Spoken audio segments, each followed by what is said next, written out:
Hallelujah. हम परमेश्वर पिता का धन्यवाद करते हैं आज के इस अद्भुत समय के लिए जो परमेश्वर ने हमें दिया। जब पहली बार 40 दिन की प्रार्थना सभा यहाँ आरंभ हुई थी, उस समय मुझे पहली बार प्रचार करने के लिए प्रभु के अनुग्रह से मौका मिला और उतने सालों के बाद एक बार फिर मैं आपके बीच में हूँ। मैं परमेश्वर पिता का धन्यवाद करता हूँ। आज हम लोग अभी जब प्रिय बहन संचालन करे थे, उन्होंने योना नबी की प्रार्थनाओं में से हमें सिखाया कि बताया कि किस रीति से योना नबी मगरमच्छ के पेट में प्रार्थना कर रहा है। आखिर क्या कारण था, क्या परिस्थितियां निर्मित हुई कि योना नबी को मगरमच्छ के पेट में जाना पड़ा। हम लोग बाइबल पढ़ते हैं, बहुत सारी बातों को करते हैं। अभी मैं बीते दिनों में बड़वानी में था। आज दोपहर 2 बजे मैं बड़वानी से लौटा। 4 से मेरी क्लास थी, 5:30 बजे क्लास कंप्लीट करके 6 बजे 6:30 बजे मुझे आना पड़ा। ये परमेश्वर पिता का धन्यवाद करते हैं क्योंकि बाइबल हमें सिखाती है कि आने वाला समय वह रात आने वाली है जिसमें कोई कार्य नहीं कर सकता। इसलिए जो कुछ हम काम कर रहे हैं वो दिन ही दिन में उन कामों को पूरा करना। आज हमारे पास एक समय है, आज हमारे पास एक अवसर है और वचन कहता है कि अवसर को बहुमूल्य जानो क्योंकि दिन बुरे हैं। आज हम बड़े कठिन परिस्थितियों में जी रहे हैं। आने वाला समय क्या होगा हम नहीं जानते, लेकिन जो भी समय होगा वो परमेश्वर की महिमा के लिए होगा, मैं विश्वास करता हूं। इससे पहले कि हम वचन में जाए, हम अपने आंखों को बंद करेंगे, प्रार्थना में जाएंगे। महान जिंदे जीवित खुदाबंद, मैं धन्यवाद देता हूं, आपकी स्तुति और आपकी प्रशंसा करता हूं। सेनाओं के यहोवा पिता परमेश्वर, इस समय मैं अपने आप को आपके सामर्थी बलशाली हाथ में समर्पित करता हूं। खुदाबंद, मैं अपने आप को इस स्थान से खाली करता हूं कि आप अपने लोगों से बोलिए और बातचीत करिए। आप अपनी इच्छा को अपने लोगों के ऊपर प्रकट करिए प्यारे पिता परमेश्वर, ताकि हम सब सीखकर अपने आप को आपकी महिमा के लिए तैयार करने पाए।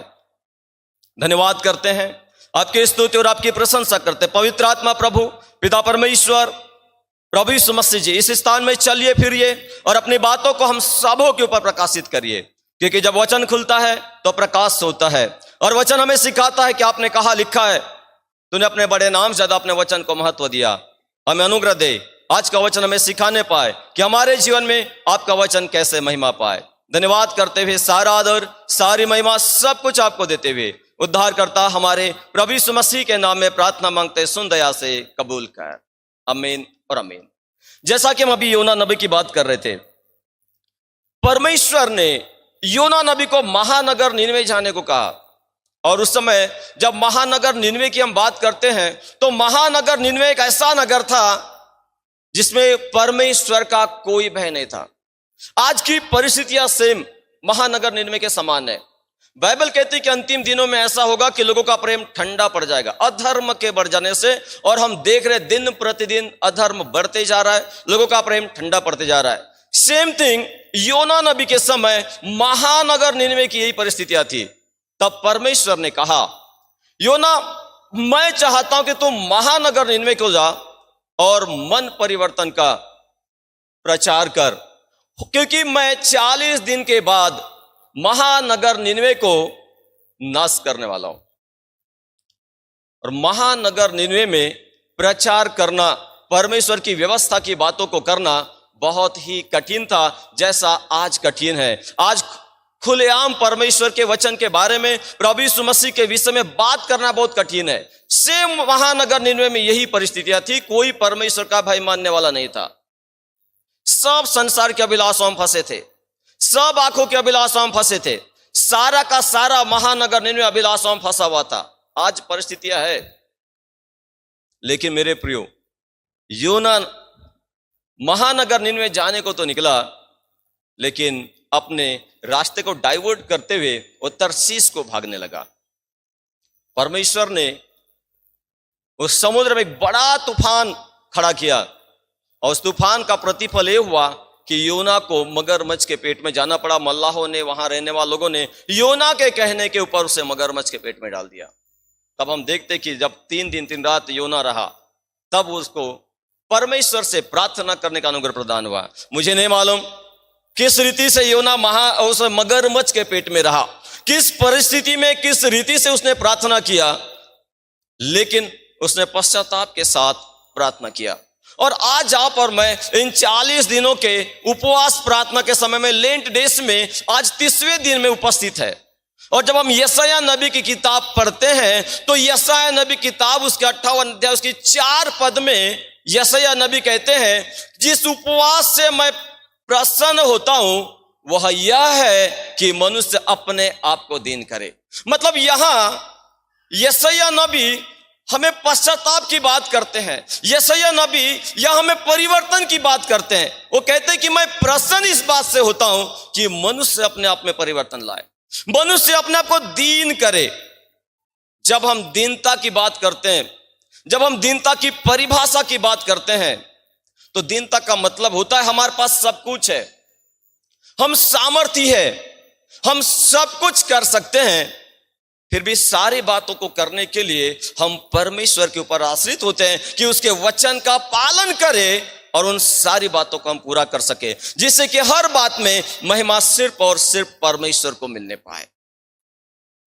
परमेश्वर इन दिनों में अपने लोगों से एक ही बात चाहता है। हम सब तैयारी कर रहे हैं, हम सब प्रार्थना कर रहे हैं, यीशु मसीह आने वाला है, हम सब प्रार्थना कर रहे हैं, लेकिन क्या वास्तव में कलीसिया यीशु मसीह के दूसरे आगमन के लिए तैयार है? हमारे सामने एक बड़ा प्रश्नवाचक चिन्ह है। क्या मैं यीशु मसीह से मिलने के लिए तैयार हूं? या इस संसार के रीति पर यदि इस दुनिया से मैं चले गया तो क्या मैं यीशु मसीह के पास जा सकता हूं?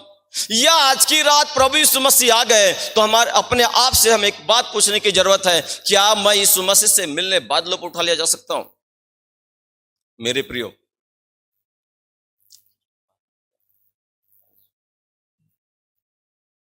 बाइबल कहती है, यदि हम मत्ती रचित सुसमाचार उसके 18वें अध्याय और उसके 3री आयत में पढ़ते हैं, कोई भी पढ़ेंगे मेरे लिए? 18:3, मत्ती 18:3।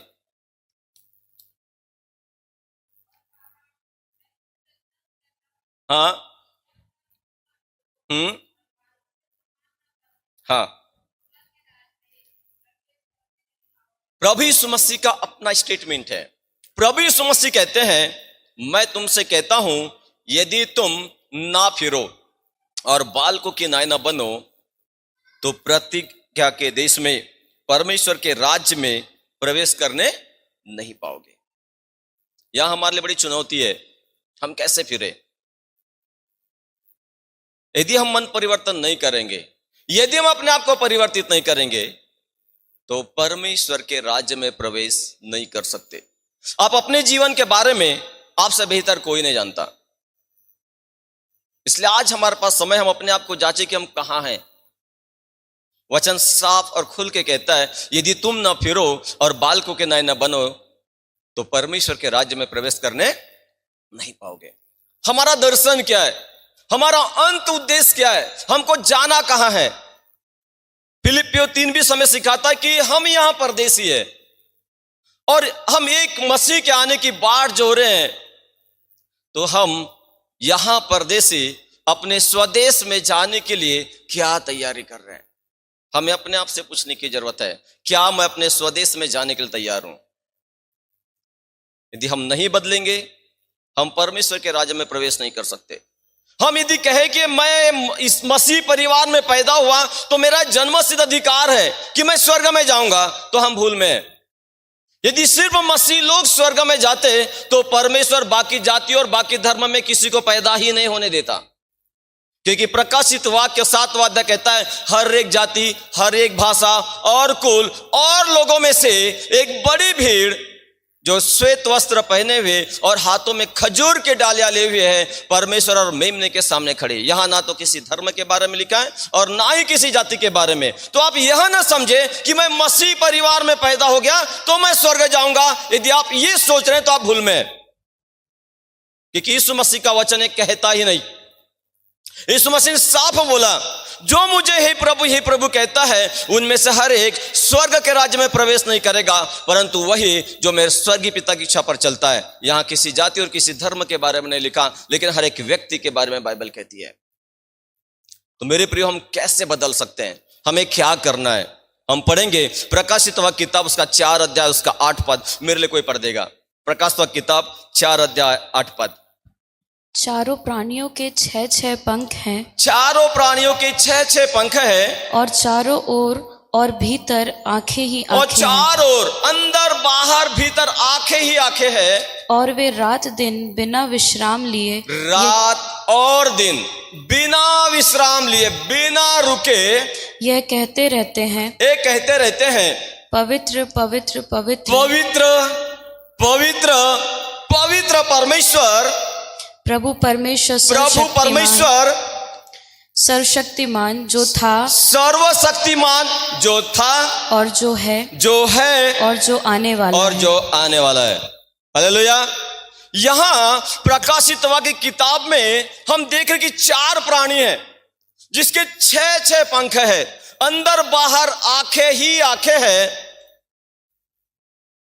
जो बिना रुके बिना विश्राम लिए एक ही बात कह रहे हैं, पवित्र पवित्र पवित्र परमेश्वर, सर्वशक्तिमान परमेश्वर जो था, जो आज है और जो आने वाला है। हालेलुया।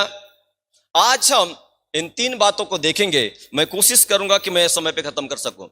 जो था, जो परमेश्वर था उसने क्या किया, जो परमेश्वर आज है पवित्र आत्मा के रूप में, वो क्या कर रहा है, वो क्या चाहता है, और जो आने वाला है वो क्यों आने वाला है। हम 3 बातों को आज देखेंगे। जो परमेश्वर था वो कहता है कि आओ हम मनुष्य को अपने स्वरूप में अपनी समानता के अनुसार बनाए, और उसने अपने स्वरूप में अपने समानता के अनुसार बनाया और संपूर्ण मनुष्य के लिए एक काम ठहराया। यदि आप उत्पत्ति किताब उसके 2 अध्याय उसके 15वीं आयत को पढ़ते तो वहां लिखा है कि तब परमेश्वर ने आदम को अदन की वाटिका में रखा कि वहां वह काम करे और उसकी रक्षा करे। हालेलुया। या रक्षा करने का तो बात समझ में आती है, लेकिन काम क्या करना है इस बात को परमेश्वर ने वहां क्लियर नहीं किया है। ना तो पानी देने की बात वहां थी, क्योंकि कुंड खोदा गया था, कोहरा उड़ता था और सारे वाटिका को छा देता था।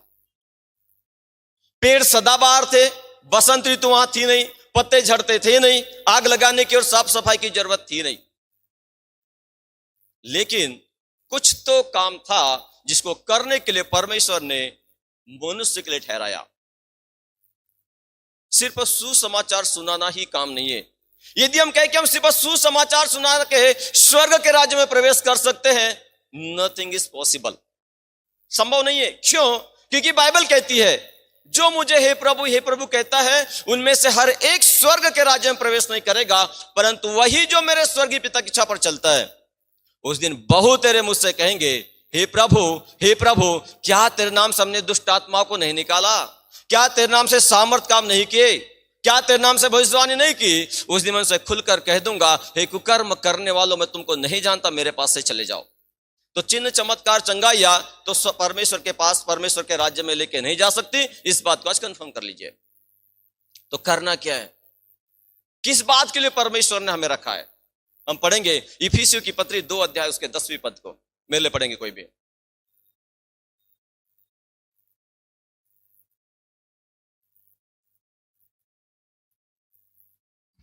क्योंकि हम उसके बनाए हुए हैं और मसीह यीशु में उन भले कामों के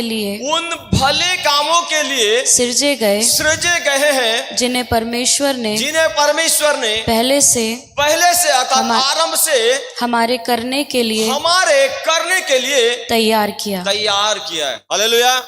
यहां परमेश्वर का वचन कहता है कि हम परमेश्वर के द्वारा बनाए हुए सृजे गए हैं और मसीह यीशु में भले कामों को करने के लिए बनाए गए हैं। परमेश्वर चाहता है, परमेश्वर ने जो आरंभ में था आपको और मुझको भले कार्य को करने के लिए बनाया है। और यूहन्ना की पहली पत्री उसका 5 अध्याय उसका 17वीं आयत कहती है, यदि कोई भलाई करना जानता है और भलाई नहीं करता वह पापी है। साफ लिखा है, जो कोई भलाई करना जानता है और भलाई नहीं करता, यह उसके लिए पाप है। खुल के यहां पर प्रेरित पौलुस हमें बोल रहे हैं, हम क्या कर रहे हैं? क्या हम भला कर रहे हैं? क्योंकि आरंभ ही से परमेश्वर ने आपको और मुझको भले कामों को करने के लिए बनाया। जो था, जिसने सृष्टि का निर्माण किया, जिसने सब कुछ मानव जाति के लिए बनाया, इससे पहले कि परमेश्वर आदम को बनाए, परमेश्वर ने सारे सृष्टि का निर्माण किया। सब कुछ जो आदम की जरूरतें थी उनको सारे सृष्टि में बना दिया, और उसके बाद आदम को कहता है बनाकर फूलो फलो और पृथ्वी में भर जाओ और इसे अपने अधिकार में ले लो। परमेश्वर चाहता है, परमेश्वर की इच्छा है कि हम आत्मिक रूप से, क्योंकि जिस समय परमेश्वर ने मनुष्य को बनाया उसका स्वरूप आत्मिक स्वरूप था, उसका स्वरूप भौतिक स्वरूप नहीं था। उसकी समानता आत्मिक समानता थी, उसकी समानता भौतिक समानता नहीं थी। लेकिन जब उसने पाप किया तब वो भौतिक बना। परमेश्वर चाहता है कि हम आत्मिक रूप से फूले फले पृथ्वी में भर जाए, और उसको भरने के लिए हम भले कामों को करते रहे। क्योंकि यदि कोई भलाई करना जानता है और भलाई नहीं करता, यह उसके लिए पाप है। और यूहन्ना रचित सुसमाचार उसका 5 अध्याय और उसका 29वीं आयत कहती है, पढ़िए जरा, यूहन्ना रचित सुसमाचार 5:29। जिन्होंने भलाई की है, जिन्होंने भलाई की है, वे जीवन के पुनरुत्थान के लिए, वे जीवन के पुनरुत्थान के लिए जी उठेंगे, जी उठेंगे। और जिन्होंने बुराई की है, और जिन्होंने बुराई की है, वे दंड के पुनरुत्थान के लिए, वे दंड के पुनरुत्थान के लिए जी उठेंगे। आप अपने आप को सोच सकते हैं कि आप भला कर रहे हैं या बुरा कर रहे हैं। हमको धर्म के काम करने के लिए नहीं बोला परमेश्वर ने, क्योंकि धर्म के काम तो मैले चिथड़ों के समान है, परंतु उसने हमको भलाई के काम करने को कहा। और यहां यूहन्ना रचित सुसमाचार में प्रभु यीशु मसीह कहते हैं, जिन्होंने भलाई की है वे जीवन के पुनरुत्थान के लिए जी उठेंगे, और जिन्होंने बुराई की है वे दंड के पुनरुत्थान के लिए जी उठेंगे।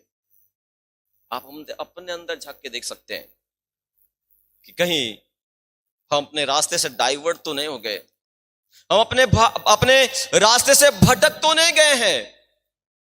परमेश्वर चाहता कि हम भलाई करें, पर हम कर क्या रहे हैं? पुनरुत्थान तो दोनों का होगा। जिन्होंने बुराई की वो भी जी उठेंगे, और जिन्होंने भलाई की है वे भी जी उठेंगे। पर जो जीवन भर प्रतिदिन जो भलाई करते हैं वो जीवन के पुनरुत्थान के लिए जी उठेंगे, और जो बुराई करते हैं वे दंड के पुनरुत्थान के लिए जी उठेंगे। अब हमें सोचने वाली बात है, यदि मैं मरकर जी उठा तो मेरा पुनरुत्थान किस काम के लिए होगा? मेरे प्रियो, वो साराप, वो करूब, वो 4 प्राणी जिनके अंदर आंखें ही आंखें, बाहर अंदर बाहर आंखें ही आंखें हैं, वो कह रहे हैं पवित्र पवित्र पवित्र परमेश्वर। इसका मतलब है वो एक दूसरे को ये बात बोल बोल के बता रहे कि परमेश्वर कैसा है? पवित्र है। पूरे 24 घंटे, पूरे टाइम बिना थके वो एक ही बात बोल रहे हैं, वो कोई दूसरी बात नहीं बोल रहे, वो सिर्फ एक ही बात बोल रहे कि परमेश्वर पवित्र है, पवित्र है, पवित्र है। किस आधार पर, वो किस रीति से एक दूसरे के सामने परमेश्वर को पवित्र ठहरा रहे हैं? क्या हम अपने आप से प्रश्न पूछ सकते हैं, क्या आज आप और मैं एक दूसरे के सामने परमेश्वर को पवित्र ठहरा रहे हैं, या परमेश्वर को मनुष्य सामने अपवित्र ठहरा रहे हैं? क्योंकि बाइबल कहती तुम्हारे चाल चलन के द्वारा लोग जानने पाए तुम मेरे चेले हो। जो परमेश्वर था उसने आपको और मुझको भले के काम करने के लिए रखा, और वो स्वर्ग, वो सारा वो जीवित प्राणी एक ही बात कह रहे हैं कि परमेश्वर पवित्र है, पवित्र है, पवित्र है। जो था, जिस परमेश्वर ने सारे सृष्टि को बनाया, वो परमेश्वर पवित्र है। वो एक दूसरे के सामने इस बात को प्रचार कर रहे, एक दूसरे को बता रहे कि परमेश्वर पवित्र है। और जब यशायाह नबी किताब 6 अध्याय में आप पढ़ते हैं तो वहां लिखा है कि जो साराप है जिसके 6 पंखे हैं, 2 पंखों से अपने चेहरे को ढांपे हुए हैं, 2 पंखों से पैरों को ढांपे हुए हैं, और 2 पंखों से उड़ते उड़ते वो एक दूसरे को कह रहे कि परमेश्वर पवित्र है, पवित्र है, पवित्र है। वो प्राणी जो पूरे समय परमेश्वर की उपस्थिति में रहते हैं, वो अपने शरीर के किसी भी अंग को एक दूसरे को नहीं दिखा रहे हैं, और एक दूसरे को बता रहे कि परमेश्वर पवित्र है, पवित्र है, पवित्र है। क्या हम कह सकते एक दूसरे के सामने कि परमेश्वर पवित्र है? यदि हम चालबाजी कर रहे हैं, यदि हम धोखेबाजी कर रहे हैं, यदि हम बुराई कर रहे हैं, तो हम एक दूसरे के सामने परमेश्वर को पवित्र नहीं ठहरा रहे हैं। यदि हम एक दूसरे को गिरा रहे हैं, एक दूसरे के विरोध में उल्टी सीधी बातें कर रहे हैं, तो हम परमेश्वर को एक दूसरे के सामने पवित्र नहीं ठहरा रहे हैं। यदि आप पढ़ेंगे गिनती किताब उसके 20 अध्याय उसके 9 पद से लेकर 12 पद तक के, तो यहां पर एक घटना है, कोई भी पढ़ेंगे मेरे लिए। गिनती किताब 20 अध्याय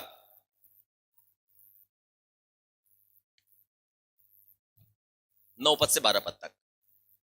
यहोवा की इस आज्ञा के अनुसार हाँ, मूसा ने उसके सामने से लाठी को ले 7 लिया। पद से पढ़ दीजिए, 7 पद से पढ़ दीजिए। तब यहोवा ने मूसा से कहा, उस लाठी को ले, और तू अपने भाई हारून समेत मंडली को इकट्ठा कर उनके देखते उस चट्टान से बातें कर, मंडली के देखते हुए चट्टान से बात कर, तब वह अपना जल देगी। इस प्रकार से तू चट्टान में से उनके लिए जल निकाल कर, इस्राएलियों के लिए तू जल निकाल कर मंडली के लोगों को और उनके पशुओं को पानी पिला। यहोवा की इस आज्ञा के अनुसार मूसा ने उसके सामने से लाठी को ले लिया। मूसा और हारून ने मंडली को उस चट्टान के सामने इकट्ठा किया। तब मूसा ने उससे कहा, हे दंगा करने वालों, सुनो, क्या हमको इस चट्टान में से तुम्हारे लिए जल निकालना होगा? क्या हमें इस चट्टान में से तुम्हारे लिए जल निकालना होगा? जल परमेश्वर देने वाला था या मूसा देने वाला था? परमेश्वर देने वाला था। मूसा कैसे जल निकाल सकता है? आगे पढ़ना बेटा। तब मूसा ने हाथ उठाकर लाठी चट्टान पर मारी, 2 बार मारी। हाँ, और उसमें से बहुत पानी निकला। और मंडली के लोग अपने पशुओं समेत पीने लगे। परंतु मूसा और हारून से यहोवा परमेश्वर ने कहा, तुमने जो मुझ पर विश्वास नहीं किया और मुझे इजराइलियों की दृष्टि में पवित्र नहीं ठहराया, इसलिए तुम इस मंडली को उस देश में पहुंचाने ना पाओगे जिसे मैंने उन्हें दिया है। यहाँ संसार का देश है, यहाँ संसार की बातें है। जब उस देश में पहुंचे, पानी नहीं मिला, मंडली कुड़कुड़ाने लगी, बुड़बुड़ाने लगी, मूसा हारून के विरोध में हो गई। तब परमेश्वर ने मूसा से कहा, इस लाठी को ले और सारे इजरायली को जमा कर, उनको देखते हुए चट्टान से बात कर और पानी देगी। मूसा कहता है, क्या मुझे तुम्हारे लिए जल निकालना पड़ेगा? और गुस्से में मूसा ने लाठी दे मारी, पानी तो निकला, लेकिन प्रतिज्ञा के देश में जाने से परमेश्वर ने मूसा और हारून दोनों को रोक दिया। मेरे प्रियो, हम इस संसार के देश में जाने की तैयारी नहीं कर रहे। आप और मैं स्वर्गीय स्थान में जाने की तैयारी कर रहे हैं, जहां पर प्रभु यीशु मसीह अपने उन लोगों के लिए जो उसके नाम का भय मानते हैं और उसके वचन का सम्मान करते हैं, उनके लिए जगह तैयार करने गया है। और सब लोगों के लिए नहीं गया, जगह तैयार उन लोगों के लिए हो रही है जो उसके नाम का सम्मान करते हैं, उसके वचन का पालन करते हैं, उसके वचन का सम्मान करते हैं। यहां पर परमेश्वर कहते हैं, तुमने मुझे इजरायलियों के सामने पवित्र नहीं ठहराया, इसलिए प्रतिज्ञा के देश में तुम इनको लेकर जाने नहीं पाओगे। क्योंकि मूसा ने इजरायलियों के सामने परमेश्वर के वचन का उल्लंघन किया। परमेश्वर ने कहा, चट्टान से बातें कर, और उसने लाठी मारा। पानी तो मिला, क्योंकि परमेश्वर नहीं चाहता था कि इजरायली नाश हो। हम भी प्रार्थना करते, उत्तर तो मिलता है, ताकि हमारा विश्वास बना रहे कि परमेश्वर कार्य करता है। परंतु ये चिन्ह, चमत्कार और चंगाइयां हमको परमेश्वर के राज्य में लेकर नहीं जा सकते। यहां संसार का राज्य है, यहां संसार का वह देश है जहां जाने के लिए हम इस्राएली लोग निकले। लेकिन मूसा की एक गलती मूसा को आगे बढ़ने से रोक दी। वो कहता, तुमने मुझे इस्राएल के सामने पवित्र नहीं ठहराया। यदि आप और मैं, जिस परमेश्वर ने हमें बनाया कि सारे लोगों के सामने पवित्र ठहराए, और यदि हम परमेश्वर के वचन के अनुसार नहीं चल रहे हैं, उसकी आज्ञाओं का पालन नहीं कर रहे हैं, तो हम एक दूसरे के सामने परमेश्वर को पवित्र नहीं ठहरा रहे हैं।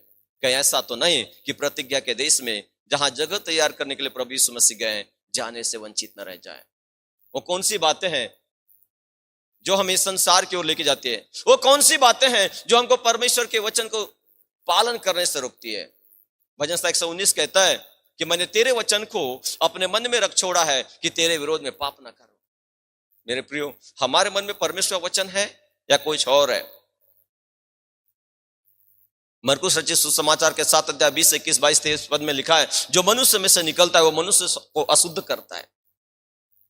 अर्थात वे विचार, बुरे बुरे विचार, लड़ाई झगड़े, कुदृष्टि, निंदा, बहुत सारी बातें हैं। ये सब बातें मनुष्य के भीतर से ही निकलती है और मनुष्य को अशुद्ध करती है। और यदि ये बातें हमारे जीवन में है तो पक्का है कि हमारे जीवन में परमेश्वर का वचन नहीं है। और यदि परमेश्वर का वचन नहीं है तो हम उसके वचन का पालन कर नहीं सकते, और जब उसके वचन का पालन नहीं कर सकते तो एक दूसरे के सामने उसको पवित्र नहीं ठहरा सकते।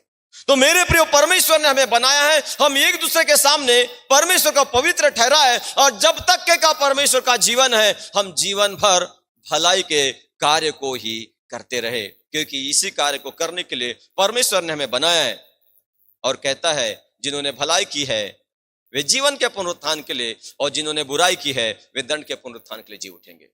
अब निर्भर हम पर करता है कि हम जीवन के पुनरुत्थान के लिए जी उठे और या दंड के पुनरुत्थान के लिए जी उठे। ये निश्चित है। दूसरी बात जो था, इस परमेश्वर ने अपने कार्य को पूरा किया और हमें बता दिया कि हमें क्या करना है।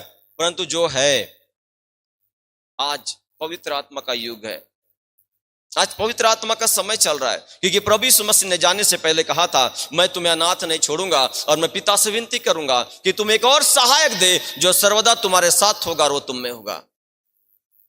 एक सहायक के बारे में जब आप यूहन्ना रचित सुसमाचार उसके 14 अध्याय उसके 26वें पद को पढ़ते हैं, मेरे लिए पढ़ेंगे यूहन्ना रचित सुसमाचार 14:26।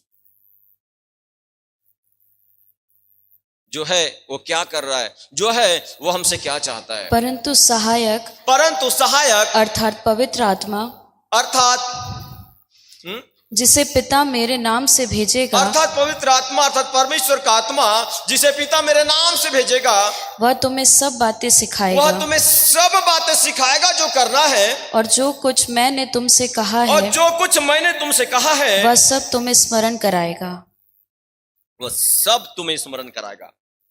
पवित्र आत्मा अर्थात सहायक हमें सिखाएगा। क्या सिखाएगा? पवित्र आत्मा, बाइबल कहती है, जब आप प्रकाश की किताब को पढ़ते हैं, जिनके कान है वह सुन ले कि आत्मा कलीसिया से क्या कहता है। प्रभु यीशु मसीह ने भी बार बार इस बात को कहा है, जिनके कान है वह सुन ले कि आत्मा कलीसिया से क्या कहता है। जब हम प्रार्थना करते हैं तो हम कहते हैं क्या कि हाँ पवित्र आत्मा, प्रभु तू मुझसे बोल और बातचीत कर कि तू क्या चाहता है मैं करूं। हम पुराने नियम के घटना को देखते हैं। बालक शमूएल, जब परमेश्वर के मंदिर का दिया बुझा नहीं था, एली जो उस समय का महायाजक था, एली जो उस समय का याजक था, वो ओसारे में बाहर सो रहा था, और बालक शमूएल परमेश्वर के संदूक के पास सो रहा था। और उस समय परमेश्वर के दर्शन बड़े दुर्लभ थे, और परमेश्वर ने शमूएल को पुकारा, शमूएल शमूएल। शमूएल उठ के भागा एली के पास और कहता है, क्या आज्ञा, तूने मुझे पुकारा? एली कहता है, मैंने तुझे नहीं पुकारा, जा और सो जा। 3 बार ऐसे ही हुआ, और तीनों बार शमूएल उठ के भागा। तब एली के समझ में आई, हो सकता है परमेश्वर ने इससे पुकारा हो। तब एली शमूएल को बोलता है कि यदि अब की बार वो तुझे पुकारे तो कहना कि कह तेरा दास सुन रहा है।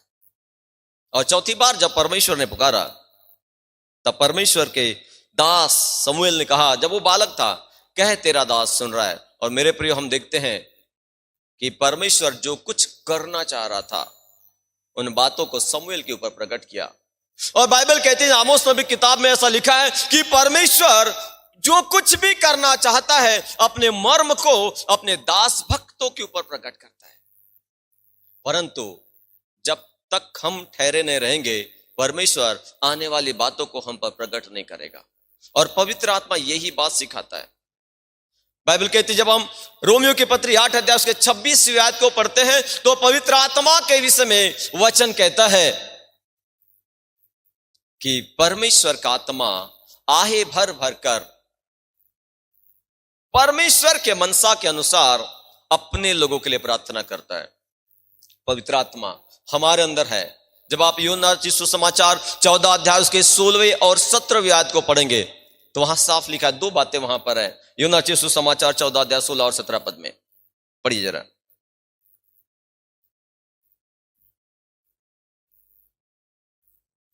जिसको मिलता पढ़ेंगे। मैं पिता से विनती करूंगा और वह तुम्हें एक और सहायक देगा, वह सर्वदा तुम्हारे साथ रहे, अर्थात सत्य का आत्मा, जिसे संसार ग्रहण नहीं कर सकता, ना तो वह उसे देखता है और ना उसे जानता है। तुम उसे जानते हो, वह तुम्हारे साथ रहता है और वह तुम में होगा। यहां 2 बार साथ शब्द का आया और एक बार तुम में अर्थात हमारे अंदर की बात करता है। जब आप भजन 139 कहते पढ़ते हैं तो वहां लिखा है कि तूने मुझे आगे पीछे घेर रखा है, अपना हाथ मुझ पर रखे रहता है, तेरी आत्मा से भागकर मैं कहां जाऊं। अर्थात जो हमारे साथ जो पवित्र आत्मा है हमारे चारों ओर घेर कर हमें सुरक्षा प्रदान करता है। परंतु जो पवित्र आत्मा हमारे अंदर वास करता है, पवित्र आत्मा हमारे अंदर वास करके अपने 9 फलों को हमारे पर प्रकट करता है। वो 9 फलों को हमारे अंदर उत्पन्न करता है। अब हमें जानने की जरूरत है क्या पवित्र आत्मा के 9 फल हमारे अंदर है। जब आप गलातियों की पत्री उसके 5 अध्याय उसके 22 और 23 पद को लिखा है कि परमेश्वर के आत्मा, पवित्र आत्मा, आत्मा के फल प्रेम, आनंद, शांति, धीरज, कृपा, भलाई, विश्वास, नम्रता और संयम है। पवित्र आत्मा वर्तमान में हमारे अंदर रहकर अपने फलों को उत्पन्न करता है।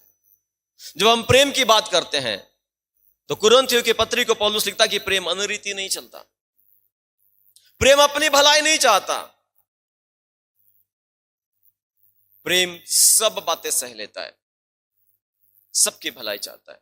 तो पवित्र आत्मा हमारे अंदर में रहकर परमेश्वर की इच्छा को पूरा करने के लिए अपने फलों के द्वारा हम पर कार्य करता है। वो हमारे अंदर रहकर हमारे द्वारा संसार में कार्य करता है। और पवित्र आत्मा जब हमारे ऊपर उतरता है तो सेवकाई के लिए नियुक्त करता है, क्योंकि लिखा कि जब पवित्र आत्मा तुम पर आएगा और तुम सामर्थ पाओगे तो यरूशलेम और यहूदिया और समरिया और पृथ्वी के छोर तक मेरे गवाह होंगे। पवित्र आत्मा 3 स्तरों में हमारे साथ में रहकर कार्य करता है। जब पवित्र आत्मा हमारे साथ में है वो हमें सुरक्षा प्रदान करता है, लेकिन जब पवित्र आत्मा हमारे अंदर है वो 9 फलों को और 9 वरदानों को उत्पन्न करता है। और जब पवित्र आत्मा हमारे ऊपर सामर्थ्य साथ उतरता है धरती के छोर तक हमें अपने गवाह होने के लिए नियुक्त करता है। तो जो आज है पवित्र आत्मा वो हमारे अंदर 9 फलों के साथ, 9 वरदानों के साथ, सामर्थ्य के साथ सेवा के लिए उपयोग में लाता है। परंतु वरदान तब तक के हमारे काम के नहीं है जब तक के हमारे अंदर उसके 9 फल न पाए जाए, क्योंकि 9 फल हमें दीन बनाते हैं। 9 फल हमारे अंदर प्रभु यीशु मसीह का स्वभाव लेकर आते हैं। 9 फल हमारे अंदर परमेश्वर से मिलने के लिए हमें पवित्र और सिद्ध करते हैं। जैसा परमेश्वर ने उत्पत्ति के 17वें अध्याय के 1वें पद में जब अब अब्राहम 99 वर्ष का होता है तब परमेश्वर कहता है कि मैं सर्वशक्तिमान ईश्वर हूं, मेरे उपस्थिति में चलो और सिद्ध होता जा। और यही पवित्र आत्मा आज्ञा पालन करना सिखाने के द्वारा आपको और मुझको परमेश्वर के उपस्थिति में ले चल के हमें सिद्ध बनाने के कार्य को करता है।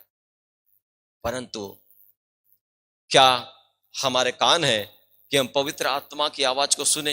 क्योंकि बार बार प्रभु यीशु मसीह कहते हैं जिनके कान है वह सुन ले कि आत्मा कलीसिया से क्या कहता है। क्या हमारे कान सुनने के हैं? क्या हमारे पास इतना समय है कि उस शमूएल बालक के समान ठहर कर कह सके कि तेरा दास सुन रहा है? यदि नहीं है तो फिर हम अभी यीशु मसीह से के दूसरे आगमन के लिए तैयार नहीं है। और तीसरी बात, जो आने वाला है वो क्या करने आने वाला है? क्योंकि परमेश्वर ने सृष्टि का निर्माण करके भलाई के कामों को हमारे लिए करने के लिए नियुक्त कर दिया। पवित्र आत्मा कार्य करके हमें सिद्धता की ओर लेके जाता है ताकि हम उससे मिलने के लिए तैयार हो जाए। परंतु जो आने वाला है जिसने कहा, देख मैं शीघ्र आने वाला हूं और हर एक के काम के अनुसार बदला देने के लिए प्रतिफल मेरे पास है। जो आने वाला है, कौन आने वाला है? यीशु मसीह आने वाले हैं। क्या करने? न्याय करने आने वाले हैं। कभी सोचे किन बातों का न्याय होगा? 3 बातें जिसका न्याय होगा। सबसे पहले बात, हमारे विचारों का न्याय परमेश्वर करेगा। भजन संहिता 139 1 और 2 और 3 पद को आप पढ़ते हैं तो लिखा है, यहोवा तूने मुझे जांच कर जान लिया है, तू मेरा उठना बैठना जानता है, तू मेरे चलने उठने की भली भांति छानबीन करता है और तू मेरे विचारों को दूर ही से समझ लेता है।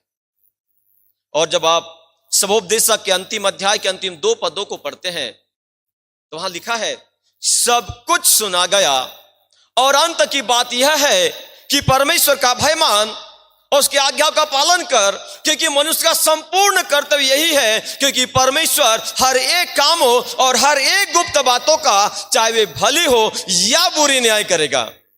जो आने वाला है वो हमारे विचारों का न्याय करने आने वाला है। अब निर्भर करते हैं कि आपके विचार कैसे हैं, आपके विचारों में क्या चल रहा है, आप एक दूसरे के प्रति कैसे विचार रखते हैं। क्योंकि होता है हर एक गुप्त बात का मतलब होता है विचार, क्योंकि जो बातें प्रकट होती है वो गुप्त नहीं होती, वो शब्दों में परिवर्तित हो जाती है, लेकिन जो गुप्त बातें होती, जो हमारे मन में चलती, वो होते हमारे विचार। परमेश्वर प्रभु यीशु मसीह हमारे विचारों का न्याय करने आने वाला है। हमें सोचने की जरूरत है कि हमारे विचार कैसे हैं। यदि हमारे विचार गलत है तो वचन कहता है, सत्य के द्वारा उन्हें पवित्र कर, क्योंकि तेरा वचन सत्य है। प्रभु यीशु मसीह कहते हैं कि मैं अपने आप को इनके लिए सत्य पवित्र करता हूं कि ये भी सत्य के द्वारा पवित्र किए जाए। यदि हम घर के अगुवे लोग हैं तो हमें यीशु मसीह समान प्रार्थना करने की जरूरत है कि प्रभु जी, मैं अपने आप को अपने परिवार के लिए पवित्र करता हूं, मैं अपने आप को कलीसिया के लिए पवित्र करता हूं कि वे भी सत्य के द्वारा पवित्र किए जाए। क्योंकि वचन हमें सिखाते, जब लेवी व्यवस्था की किताब पढ़ते हैं तो लेवी व्यवस्था की किताब में आया है, यदि धर्मी याजक कोई ऐसा पाप करे जिसे प्रजा दोषी ठहर सकती है तो पश्चाताप के लिए बलिदान करे। और प्रभु यीशु मसीह एक याजक के रूप में आए, एक महायाजक के रूप में आकर यूहन्ना 17:19 में कहते हैं कि मैं भी अपने आप को पवित्र करता हूं कि ये भी सत्य के द्वारा पवित्र किए जाए। और कहते हैं कि सत्य के द्वारा ने पवित्र कर, क्योंकि तेरा वचन सत्य है। हालेलुया। मेरे प्रियो, यदि हमारे विचार अपवित्र है तो न्याय के दिन तो हमको हिसाब देना पड़ेगा। इससे पहले कि न्याय के दिन हमारे विचार भारी पड़े, हमको अपने परमेश्वर के वचन के द्वारा अपने विचारों को पवित्र करना है। दूसरी बात, प्रभु यीशु मसीह ना सिर्फ हमारे विचार का न्याय करेंगे, लेकिन प्रभु यीशु मसीह हमारे शब्दों का भी न्याय करने आने वाले हैं।